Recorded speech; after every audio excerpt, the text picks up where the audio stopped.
చూస్తారని గ్యారెంటీ ఉందా? మీరు చూస్తారని గ్యారెంటీ ఉందా? మీరు చూస్తారు త్వరలో వచ్చేస్తారు. మీరు చూస్తారని గ్యారెంటీ ఉందా? ఏమంటే ఎక్కాక పోయింది సార్ ఉండంగా ఇంకేముంది బ్రిడ్జి వస్తుందండు. 5 ఏళ్ళు పోయింది, జగన్ 5 ఏళ్ళు పోయింది, ఇప్పుడు మళ్ళీ వచ్చావు. ఇప్పటికి ఏమన్నా నువ్వు ఒక మట్టి పోసావా?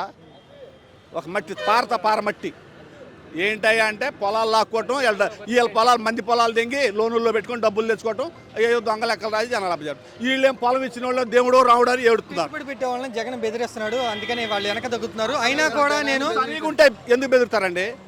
ఆగాగు, నువ్వేం చెప్పు, ఇక్కడే రాజధాని, ఆర్థిక రాజధాని అన్నావు, అసలు రాజధాని ఇది అన్నావు. ఇప్పుడు నువ్వు గెలవంగానే ఏం చేసావు? అమరావతి కాదు వైజాగ్ ఆర్థిక రాజధాని నువ్వే చెబుతున్నావుగా. చెప్పాడా లేదా? చెప్పండి.